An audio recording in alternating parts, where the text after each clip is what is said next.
नमस्कार दोस्तों, मैं हूं पूजा पांडे एंड स्वागत करती हूं आपका हमारे YouTube channel math study with Pooja S Pandey में।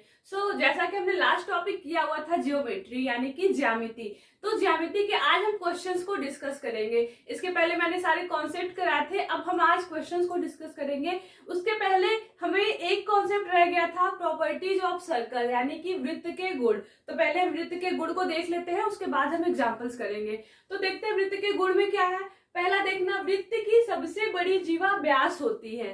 ठीक है, वृत्त की सबसे बड़ी जीवा व्यास होती है। जीवा क्या होती है, मैंने प्रीवियस वीडियो में बताया था आपको जीवा क्या होती है। अगर ये वृत्त है और इसके दो पॉइंट्स को मिला के हम लाइन ड्रॉ करें तो इस लाइन को हम बोलते हैं जीवा। ठीक है, ये हो गई जीवा।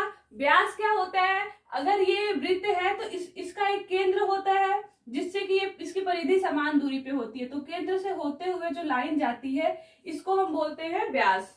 ठीक है, वृत्त के केंद्र से होते हुए जो लाइन जाती है उसको हम व्यास बोलते हैं। और इसमें बोल रहा है कि जो व्यास होता है वो सबसे बड़ी जीवा होती है। जीवा क्या होती है, किसी दो पॉइंट को मिला के हम लाइन ड्रॉ करते हैं उसको जीवा बोलते हैं। तो जो सबसे बड़ी जीवा होती है वो व्यास होती है यानी कि डायमीटर होती है। तो इसमें फॉर्मूला क्या होता है, diameter equal to 2 into radius, यानी कि व्यास इक्वल टू 2 इंटू त्रिज्या। व्यास जो है वो त्रिज्या का 2 गुना होता है। अब त्रिज्या क्या होती है, त्रिज्या भी मैंने आपको प्रीवियस वीडियो में बताया था। त्रिज्या यानी कि इस केंद्र से इस परिधि की दूरी जो कि हमेशा समान होती है, इसी दूरी को हम बोलते हैं त्रिज्या। ठीक है, त्रिज्या यानी कि रेडियस, इसी दूरी को हम बोलते हैं रेडियस। तो ये हमारी पहली प्रॉपर्टी हो गई, सबसे बड़ी जीवा जो हमारी है वो व्यास होती है। दूसरी प्रॉपर्टी देखना, व्यास वृत्त को 2 बराबर भागों में बांटता है। व्यास जो है वो वृत्त को 2 बराबर भागों में बांटता है। तो ये व्यास हो गया ना, जैसे यहाँ पे दूसरे फिगर में हम देख लेते हैं, ये व्यास है तो ये भाग और ये भाग बराबर होगी, यानी वृत्त को इसका व्यास 2 बराबर भागों में बांटता है। तीसरी प्रॉपर्टी, वृत्त के केंद्र से वृत्त पर डाला गया लंब जीवा को समद्विभाजित करता है। ठीक है, इसको देखना अच्छे से, क्या है ये, इसमें बोल रहा है वृत्त के केंद्र से वृत्त पर डाला गया लंब, वृत्त के केंद्र से वृत्त के पे डाला गया लंब जीवा को समद्विभाजित करता है। यानी कि अगर ये कोई वृत्त है, ठीक है, यहाँ पे इसका केंद्र है और ये कोई जीवा है, ठीक है, यहाँ पे केंद्र है और ये कोई जीवा है, तो अगर मैं इसको इस पे लंब डालती हूँ यानी कि ये 90 डिग्री, यानी कि मैं इसके सेंटर से इस जीवा पे क्या डालती हूँ, जीवा को हम कॉर्ड बोलते हैं। तो कॉर्ड पे हम परपेंडिकुलर ड्रॉ करते हैं। तो ये परपेंडिकुलर ड्रॉ किया तो ये इसको समद्विभाजित करेगी। मतलब अगर ये जीवा ए बी थी, ठीक है, और ये मान लो पॉइंट सी है, ये ओ है, तो अगर ये हमने परपेंडिकुलर ड्रॉ किया तो ये 90 डिग्री होगा। तो यहाँ पे बोल रहा है कि जो AC है वो इक्वल टू होगा BC के। ठीक है, कॉन्सेप्ट क्या हमारा, वृत्त के केंद्र से इसके जीवा पे डाला गया लंब जीवा को समद्विभाजित करता है, यानी सेंटर से इसकी कॉर्ड पे डाला गया परपेंडिकुलर कॉर्ड को इक्वली डिवाइड करता है। ठीक है, ये हो गया हमारा थर्ड। अब फोर्थ क्या है, एक वृत्त की समान जीवाएं वृत्त से समान दूरी पर होती हैं। इसका क्या मतलब है, अगर ये वृत्त है, ठीक है, अगर सपोज ये जीवा एक हो गई, एक जीवा ये हो गई, ये मान लो AB हो गई और ये CD हो गई, ये सेंटर हमारा O हो गया। अगर AB इक्वल है CD के, बोल रहा है ना समान जीवाएं, यानी कि कॉर्ड जो है वो समान हो, इक्वल हो, तो AB इक्वल टू AC हो गया। ये सेंटर O है, ठीक है, O से ये डिस्टेंस इसकी, ये इसकी डिस्टेंस, तो यहाँ पे हम ले लेते हैं E एंड ये पॉइंट F। अगर AB जो है वो CD के इक्वल है तो OE जो है वो OF के इक्वल होगा, OE इक्वल टू OF होगा। हमारा यही कॉन्सेप्ट बोल रहा है, अगर जीवाएं समान है तो सेंटर से वो समान दूरी पे होंगी, यानी अगर AB इक्वल टू है CD के तो OE इक्वल टू OF के भी होगा। तो ये हमारी रही 4 प्रॉपर्टीज। आगे हम देखते हैं इसकी 10-12 प्रॉपर्टीज हैं, उसके बाद हम क्वेश्चन प्रैक्टिस करेंगे। देखते हैं आगे की प्रॉपर्टीज। तो ये नेक्स्ट हमारा फिफ्थ है। फिफ्थ में क्या है, किसी वृत्त की 2 असमान जीवाओं में से बड़ी जीवा केंद्र के समीप होती है। इसमें बोल रहा है 2 असमान जीवाएं, वृत्त की 2 असमान जीवाएं, जैसे कि एक ये वृत्त हो गया, एक जीवा ये हो गई, सपोज ये दूसरी जीवा हो गई, यहाँ पे केंद्र है, 2 है, दोनों इक्वल नहीं है। असमान मतलब कि अनइक्वल, तो ये अनइक्वल जीवाएं, इसमें जो सबसे बड़ी जीवा होगी वो केंद्र के ज्यादा नजदीक होगी, जो सबसे बड़ी जीवा होगी वो केंद्र के ज्यादा समीप होगी। देखना जो ये बड़ी जीवा है, ये डिस्टेंस जो है ये कम दिख भी रहा है और ये ज्यादा दिख रहा है ना, तो ये ऑलवेज होता है, जो सबसे बड़ी जीवा होती है वो केंद्र से ज्यादा समीप होती है। तो ये हमारी प्रॉपर्टी नंबर 5 हो गई। प्रॉपर्टी 6 क्या है? किसी वृत्त के एक चाप द्वारा वृत्त के केंद्र पर अंतरित कोण, यानी कि किसी वृत्त के एक चाप द्वारा वृत्त के केंद्र पर अंतरित कोण उस चाप द्वारा वृत्त की शेष परिधि के किसी अन्य बिंदु पर अंतरित कोण का 2 गुना होता है। इसको समझते हैं क्या है? अगर यहाँ पे इसको फिगर से समझते हैं, ये हमारा फिगर हो गया, इसका एक ये जो है आर्क, चाप बोल रहा है ना, एक चाप, चाप इसको बोलते हैं हम, चाप मतलब ये वाली चीज होती है आर्क, ठीक है। तो ये इस आर्क से यहाँ पे सेंटर है, सपोज ये एक एंगल फॉर्म करे और इसी चाप से यहाँ पे दूसरा एंगल, ठीक है। ये जो है ये सेंटर पे एंगल बना रहा है और ये जो है ये परिधि पे एंगल बना रहा है। तो बोल रहा है कि जो केंद्र पे जो एंगल बनाता है, जो केंद्र पे जो कोण बनता है वो 2 गुना होता है इस परिधि के कोण के। यानी कि अगर यहाँ पे x बनाएगा तो ये हमारा 2x हो जाएगा, ठीक है। अगर सपोज करो यहाँ पे 45 डिग्री का कोण बन रहा है तो यहाँ पे हमारा क्या होगा, 90 डिग्री का कोण होगा, ठीक है। अगर यहाँ पे हमारा 100 डिग्री का दे रखा है तो हमें इसका बताना हो तो 50 डिग्री होगा, इस तरीके से। यानी कि ये आर्क जो है ये सेम होना चाहिए। अगर ये आर्क यानी ये चाप सेम है तो जो केंद्र पे कोण है वो 2 गुना होगा परिधि पे बने हुए कोण से। तो ये हमारा प्रॉपर्टी नंबर 6 हो गया। प्रॉपर्टी 7 क्या है? वृत्त की किन्हीं 2 जीवाओं के लंबार्धक एक दूसरे को वृत्त के केंद्र पर काटते हैं, ठीक है। वृत्त की किन्हीं 2 जीवाओं का, अब देखना इसका फिगर कैसे होगा, ये फिगर से हमें क्लियर ज्यादा अच्छे से होगा। वृत्त की किन्हीं 2 जीवाओं, तो हम पहले वृत्त बना लेते हैं, इनमें हम क्या करते हैं 2 जीवा बना लिए, सपोज एक जीवा ये हो गई, एक जीवा ये हो गई। अब बोल रहा वृत्त की किन्हीं 2 जीवाओं के लंबवर्धक, यानी कि इस जीवा का भी हम लंबवर्धक कर देंगे, यानी इसको ऐसे हाफ डिवाइडेड में, और इसका भी लंबवर्धक करेंगे। तो जो यहाँ काटते हैं ना, ये पॉइंट जो हमारा है सेंटर होगा, यानी ये ऑलवेज केंद्र पर ही काटेंगे, सेंटर पे ही काटेंगे। तो आई होप कि ये कॉन्सेप्ट समझ आया। 2-3 और 3-4 प्रॉपर्टीज है इसकी, इसके बाद हमारा क्वेश्चन स्टार्ट हो जाएगा। तो 2-3 और प्रॉपर्टीज इसके हम देखते हैं। ये प्रॉपर्टी नंबर 8 हमारी। प्रॉपर्टी 8 में क्या है? एक वृत्त में जीवा के मध्य बिंदु से केंद्र को मिलाने वाली रेखा जीवा पर लंब होती है। यानी कि एक वृत्त में जीवा के मध्य बिंदु, तो पहले हम वृत्त बना लेते हैं, ये हमारा वृत्त हो गया। इसमें बोल रहा है जीवा के मध्य बिंदु, यहाँ पे हमारा केंद्र हो गया और ये एक जीवा हो गई, इसका मध्य बिंदु ये है। अगर हम इसको मिलाते हैं तो ये इस पे लंब होता है। अभी जो हमने प्रॉपर्टी पढ़ी जस्ट उसका ही अपोजिट ये है। उसमें क्या था कि अगर इस पे लंब डाले तो ये जीवा को विभाजित करती है। इसमें क्या है कि अगर जीवा ऑलरेडी पहले से विभाजित है तो जो ये केंद्र से हम मिलाएंगे इसके मध्य बिंदु को, तो वो जो है ये परपेंडिकुलर बनेगा, यानी कि लंब बनाएगा। जस्ट उसका अपोजिट है ये। 9 देख रहे हैं, केंद्र से समदूरस्थ जीवाएं समान होती है। केंद्र से जो डिस्टेंस होती है जीवाओं की, अगर वो डिस्टेंस इक्वल है तो वो जीवाएं भी इक्वल होंगी। कैसे होंगे ये देखना। अगर ये हमारा सर्कल बन रहा है, ये एक जीवा हो गई, दूसरी जीवा ये हो गई, तीसरी ये हो गई, यहाँ पे सेंटर है। अगर ये हम मिलाते हैं, इसको भी सेंटर से देखें और इसको देखें, सपोज यहाँ पे ए है, ये बी है, ये सी है, ये ओ है, ठीक है। अगर हमें दे रखा है कि ओ ए बराबर ओ बी, इसमें एक सेकेंड, केंद्र से समदूरस्थ जीवाएं, हाँ इसमें गिवन है O A equal to O B equal to O C, ये तो गिवन है। तो जो ये जीवाएं हैं, ये जीवा हो गए पी क्यू, ये ले लिया हमने आर एस, ये एक्स वाई, ठीक है। अगर ओ ए बराबर है ओ बी के, ओ बी बराबर है ओ सी के, ओ सी बराबर है, तीनों बराबर है, तो जो हमारी जीवाएं हैं P Q Q R and P Q R S and X Y, P Q R S के इक्वल होगा और ये होगा एक्स वाई के इक्वल। इसका मतलब समझ आया। अगर केंद्र से जीवाएं समान दूरी पे हैं तो वो जीवाएं आपस में भी इक्वल होंगी, ये प्रॉपर्टी बोल रहा है, ठीक है। 9th हो गया। 10th देखते हैं, वृत्त की समान जीवाएं केंद्र पर समान कोण बनाती हैं। अब इसका क्या कॉन्सेप्ट है?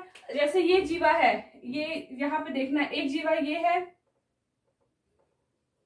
ए बी, ठीक है, दूसरी हमारी है ये सी डी, दोनों इक्वल हैं, अगर ए बी जो है वो इक्वल है सी डी के, यहाँ देखते हैं हम, अगर ए बी जो है वो इक्वल है सी डी के, ठीक है, तो बोल रहे वृत्त की समान जीवाएं केंद्र पर समान कोण बनाती हैं। तो जो ये कोण बनेगा ना, ये ऐसे और यहाँ पे ऐसे, तो ये कोण भी बराबर होंगे। अगर जीवाएं बराबर हैं तो ये कोण भी बराबर होगा, यानी कि एंगल हमारा सी ओ डी इक्वल होगा एंगल ए ओ बी के, ठीक है। वृत्त की समान जीवाएं केंद्र पे समान कोण बनाती हैं। नेक्स्ट प्रॉपर्टी क्या है, वृत्त की वे जीवाएं तो केंद्र पर समान कोण बनाती हैं, समान होती हैं, यानी जस्ट इसका, यानी कि अगर ये कोण बराबर, पहले हमें क्या बोला था कि अगर जीवाएं बराबर होंगी तो ये कोण बराबर होगा। अब क्या बोल रहा है कि अगर ये कोण बराबर होगा तो जीवाएं बराबर होगी, यानी कोई एक थिंग, या तो जीवाएं बराबर दे रखी है तो हम कंक्लूड कर लेंगे कि कोण बराबर है, और अगर कोण बराबर दे रखा है तो हम क्या कंक्लूड करेंगे कि जीवाएं बराबर होती हैं। तो ये दोनों आपस में अपोजिट है। लास्ट वन हमारा क्या है देखते हैं, पहले इसको रब कर लेते हैं फिर देखते हैं लास्ट क्या है। लास्ट हमारा है, तीन असंरेखीय बिंदुओं से होकर अधिकतम एक और केवल एक ही वृत्त बनाया जा सकता है। तीन असंरेखीय, यहाँ बोल रहा है तीन असंरेखीय बिंदुओं से होकर अधिकतम एक और केवल एक ही, अगर तीन बिंदु दे रखा है तो उससे हम सिर्फ एक ही वृत्त को बना सकते हैं। अगर तीन संरेखीय बिंदु दे रखे हैं तो हम उससे केवल एक वृत्त को बना सकते हैं, इसका ये कॉन्सेप्ट है, ठीक है। अब ये हमारी प्रॉपर्टीज कंप्लीट होती हैं, इसके बाद हम क्वेश्चंस इस पे कुछ देखते हैं, इसके बाद हम नेक्स्ट टॉपिक स्टार्ट करेंगे। पहले हम इसके ज्यामिति के क्वेश्चंस प्रैक्टिस देखते हैं। देखना ज्यामिति से कैसे क्वेश्चन पूछे जाते हैं। इसमें इस तरीके से क्वेश्चन पूछे जाते हैं, 80 अंश यानी 80 अंश का संपूरक कोण क्या होगा। संपूरक कोण यानी कि सप्लीमेंट्री एंगल, मैंने आपको बताया था क्या होता है। सप्लीमेंट्री एंगल दो कोणों का जो सम होता है, यानी दो कोणों का योग अगर 180 अंश होता है तो वो दोनों एक दूसरे के संपूरक कोण होते हैं, यही होता है। तो इसमें बताना है कि संपूरक कोण क्या होगा। तो समभुज 80 अंश एक है, ठीक है, 80 अंश प्लस दूसरा संपूरक इसका हम ले लिए x, तो 80 अंश प्लस x, इसकी वैल्यू क्या होती है 180 डिग्री होती है, ठीक है। तो x इक्वल टू क्या हो जाएगा 180, और ये 80 इधर आके माइनस हो जाएगा, तो यानी कि x इक्वल टू क्या हो जाएगा 100, 180 माइनस 80 100। तो 80 अंश का संपूरक कोण यानी 80 डिग्री का संपूरक कोण सप्लीमेंट्री एंगल क्या होगा 100 डिग्री होगा। फर्स्ट ऑप्शन इसका करेक्ट होता है। सेकंड देखते हैं, दिए गए चित्र के आधार पर x अंश का मान बताना है। ये हमारा चित्र दे रखा है, ठीक है, मान लो ये a है, b c, ये ट्रायंगल है, यहाँ पे 80 दे रखा है, 40 दे रखा है, x की क्या वैल्यू होती है। इसको हम दो तरीके से निकाल सकते हैं। एक तो हमारा क्या होता है कि ये जो ट्रायंगल है ABC, इनमें तीनों ट्रायंगल का सम जो है वो 180 डिग्री होगा। तो ये 80 है, ये 40 है, तो इन दोनों का सम 120 होगा, यानी कि हम अगर यहाँ 60 कर दें तो ये 160 और ये मिला करके 180 हो जाएगा। तो अगर ये 60 हो गया तो ये पूरा हमारा क्या है, एक लाइन लीनियर पेयर से 180 अंश बनेगा, 160 माइनस करेंगे तो 120। एक तो हमारा ये मेथड होता है, लेकिन दूसरा इससे आसान मेथड होता है। वो क्या होता है, किसी भी त्रिभुज में अगर हम एक कोण को बढ़ा करके ऐसे बाह्य कोण बनाते हैं, ये जो बाह्य कोण होता है वो शेष दोनों अंतः कोणों के योग के बराबर होता है। जो एक्सटर्नल एंगल होता है वो रिमेनिंग इंटीरियर एंगल्स के सम के इक्वल होता है, यानी कि हमारा AC अगर यहाँ पे मान लो ले लेते हैं हम O, तो एंगल ACO यानी कि x इक्वल टू हो जाएगा 80 प्लस 40 इक्वल टू 120, इसका आंसर हो जाएगा 120। तो क्या किया हमने, जो किसी भी त्रिभुज में किसी भी त्रिभुज में एक भुजा को बढ़ाते हुए अगर हम एक बाह्य कोण बनाते हैं तो वो शेष दो अंतः कोणों के योग के बराबर होता है। इस कॉन्सेप्ट से ये क्वेश्चन बन जाएगा। इस तरीके के क्वेश्चंस आते हैं एग्जाम में। आगे हम कुछ और क्वेश्चंस इस पे देखते हैं, ठीक है। ये हमारा एक और क्वेश्चन, इसमें ये क्वेश्चन लास्ट CBT मोड के एग्जाम में भी आया हुआ था। तो देखते हैं इसमें क्या है, नीचे दिए गए विकल्पों में से वृत्त के भागों को चुनिए, यानी कि इसमें जो सर्कल के भाग होंगे, जो पार्ट होंगे, उनको हमें चुनना है। तो देखना यहाँ पे त्रिज्या तो होता है कोड कोड डायरेक्टली तो नहीं होता इसमें, वृत्त की जो डायरेक्टली थिंग्स होते हैं हमें उन्हें ही मैच करना है। कोड तो हम क्या कहते हैं, वृत्त में भी होता है, इंटरनल अगर हम क्वेश्चन सॉल्व करने जाए तो वृत्त में भी होता है, रेक्टेंगल्स में भी होते हैं, किसी भी पॉलीगन में होते हैं, तो हम इसको डायरेक्ट नहीं बोल सकते। हाँ, केंद्र तो होता है वृत्त का, व्यास भी होता है, बट कोड तो नहीं एग्जैक्टली हम बोल सकते हैं। आगे है परिधि, भुजा। अब इसमें भुजा, वृत्त में कोई भुजा तो नहीं होती है, तो ये नहीं होगा। त्रिज्या होगा क्षेत्रफल, क्षेत्रफल की बात करें तो हम किसी भी फिगर का क्षेत्रफल निकालते हैं, तो सिर्फ ये स्पेसिफिक वृत्त का नहीं होता है। आगे देखते हैं त्रिज्या, त्रिज्या होता है, जीवा भी होता है, परिमाप, परिमाप और भुजा ये दोनों ही स्पेशली वृत्त की नहीं होती हैं। तो लास्ट ऑप्शन ही हमारा बचता है, ये करेक्ट भी होगा। और ये कैसे होगा देखना, परिधि, परिधि तो वृत्त की परिधि होती है। केंद्र, केंद्र भी वृत्त में ही केंद्र होता है, त्रिज्या भी और व्यास भी, ये चारों ऑप्शन इसके करेक्ट बन रहे हैं। ये चारों चीजें जो है ये भाग है वृत्त के, तो हमारा ये फोर्थ ऑप्शन करेक्ट बनता है। ठीक है, आगे हम देखते हैं नेक्स्ट क्वेश्चन। तो ये रहा हमारा नेक्स्ट क्वेश्चन। नेक्स्ट क्वेश्चन ये भी एग्जाम में, पिछले साल एग्जाम में पूछा गया है, सीबीटी मोड वाले एग्जाम में। ठीक है, इसमें देखते हैं दो समबाहु त्रिभुज एबीसी और पीक्यूआर के परिमाप 15 सेंटीमीटर एंड 30 सेंटीमीटर है। उनके अंतर कोणों में से निम्नलिखित में से कौन सा कथन सही है। दो समबाहु त्रिभुज दिए हुए हैं, ठीक है। परिमाप क्या होता है, परिमाप मैंने अभी वो चैप्टर नहीं कराया है, अभी मैं यहाँ पे थोड़ा सा इंट्रोडक्शन दे देती हूँ। परिमाप होता है, परिमाप इक्वल टू होता है सभी भुजाओं का योग, सभी भुजाओं का योग। ठीक है, किसी भी पॉलीगन का परिमाप सभी भुजाओं का योग, उसी को हम परिमाप बोलते हैं। तो यानी कि एबीसी और पीक्यूआर का परिमाप दिया हुआ है, यानी उनके तीनों भुजाओं का सम दे रखा है। और एक चीज समबाहु त्रिभुज, समबाहु त्रिभुज मैंने बताया था क्या होता है। समबाहु त्रिभुज जिसकी तीनों भुजाएं बराबर होती हैं, इसको हम इक्विलेटरल ट्रायंगल भी बोलते हैं। तो इक्विलेटरल ट्रायंगल की प्रॉपर्टी क्या होती है, ऑल साइड्स आर इक्वल।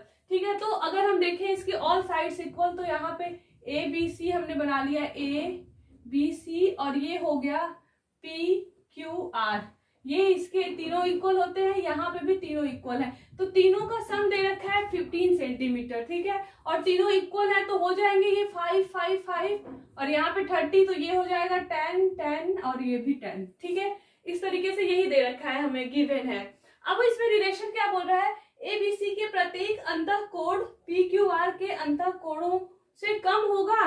तो हमने पढ़ा था कि जो समबाहु त्रिभुज होते हैं, यहाँ पे आपको थोड़ा सा बड़ा फिगर यहाँ दिखाती हूँ। अगर समबाहु त्रिभुज है कोई, ठीक है, तो यहाँ पे जो एंगल होता है ये 60 बनता है, ये भी 60 बनता है, और ये भी 60 बनता है। और कोई भी त्रिभुज हो, उसकी चाहे जो भी साइड्स हो, उनके अंतःकोणों का योग हमेशा 180 होता है।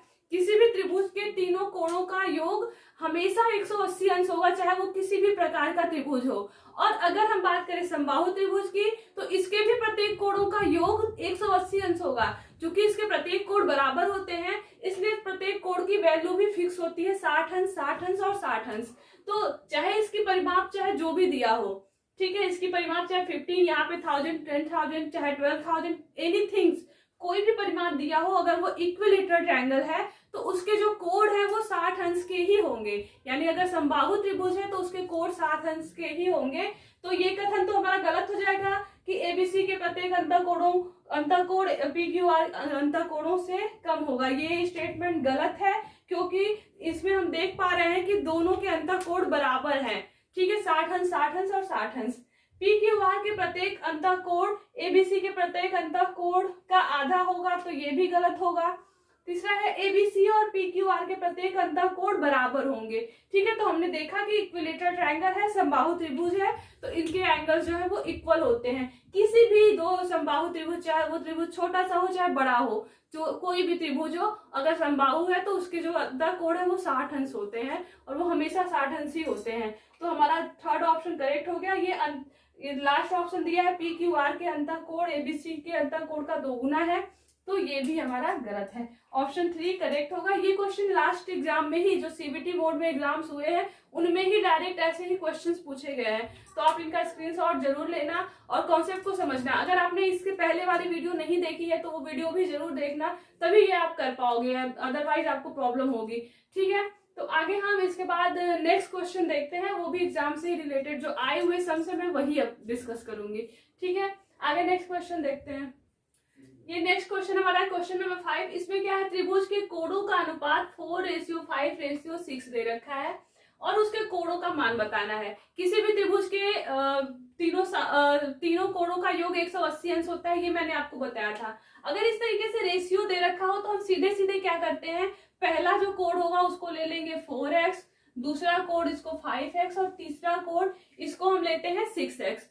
जो रेशियो दिया हुआ है 4 तो उसके साथ हमने x का मल्टीप्लाई कर लिया, 5 इसके साथ भी x का मल्टीप्लाई और 6 और इसके साथ भी x का मल्टीप्लाई। अब हमें पता है कि तीनों का योग 180 अंश होता है, चाहे वो जैसे भी त्रिभुज हो, कोई भी त्रिभुज हो, उनके तीनों कोणों का योग 180 अंश होता है। तो हम इनको ऐड कर देते हैं, 4x plus 5x plus 6x equal to 180 degree. ठीक है, अब इनको ऐड करेंगे हम, देखना क्या आएगा, 5 और ये 4 और 5 9 और 6 15x equal to 180 degree. x equal to क्या आएगा 180/15 यानी कि 15 1 जा 15, 15 2 जा 30।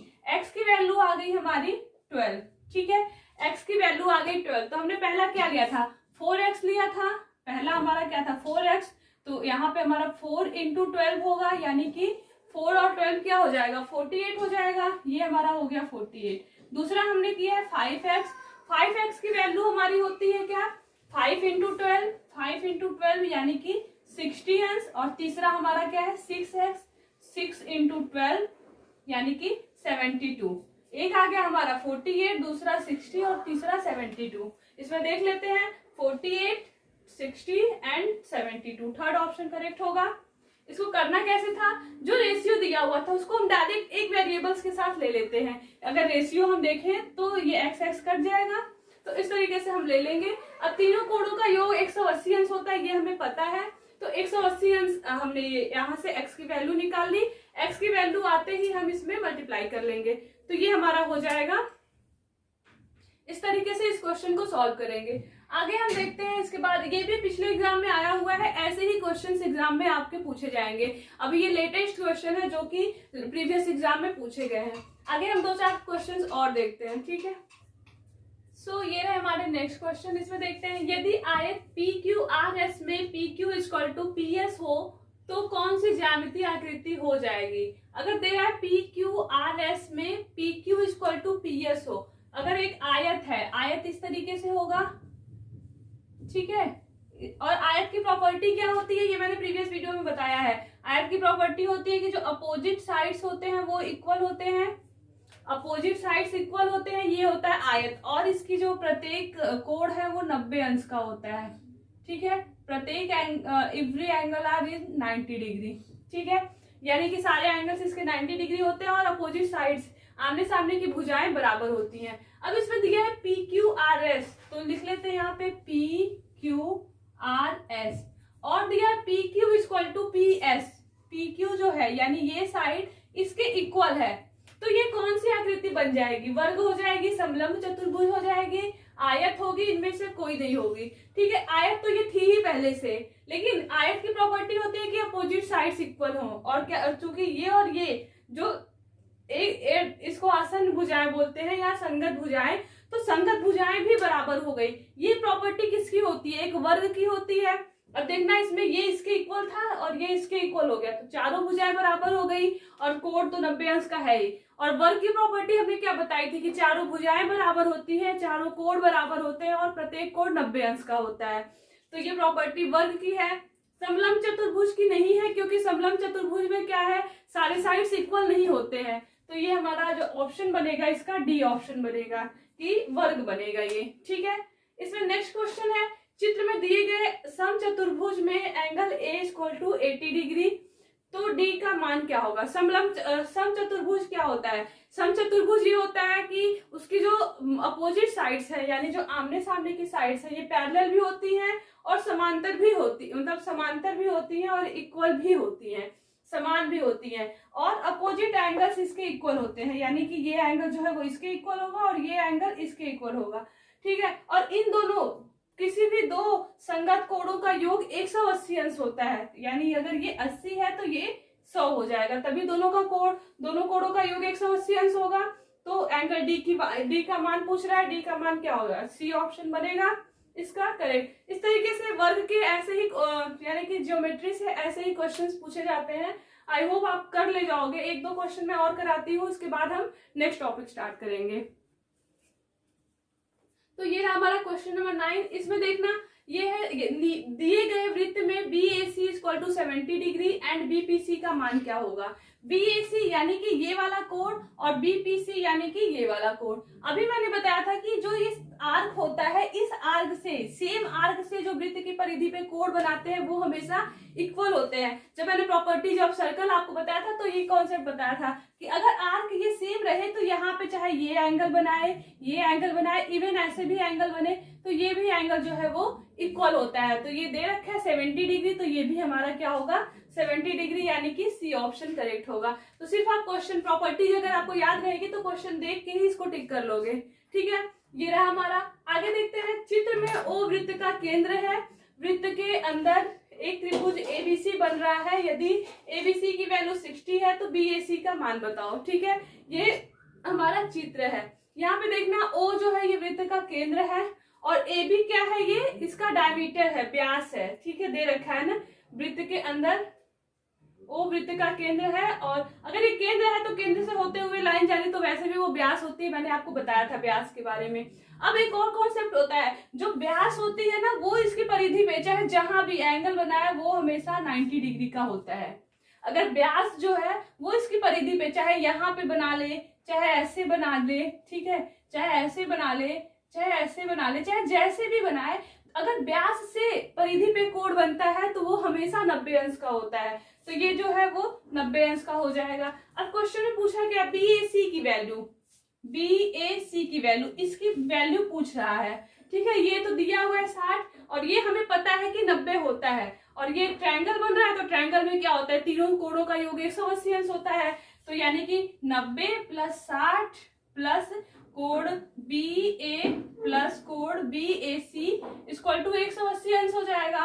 तो angle BAC equal to 180 minus ये 150 हो जाएगा, यानी कि 30 अंश। BAC इक्वल टू 30 अंश। तो ये हमारा ऑप्शन नंबर C करेक्ट होगा। इस तरीके से ये आपका जियोमेट्री टॉपिक कंप्लीट होता है। नेक्स्ट टॉपिक हम लेकर के नेक्स्ट वीडियो में आएंगे, अभी ये वीडियो लंबी हो जाएगी। तो अगर आपको ये टॉपिक पसंद आया हो, अगर ये वीडियो समझ आया हो तो आप इस वीडियो को लाइक जरूर करना और चैनल को सब्सक्राइब करना, शेयर करना, ठीक है। और thanks for watching my video. Thank you.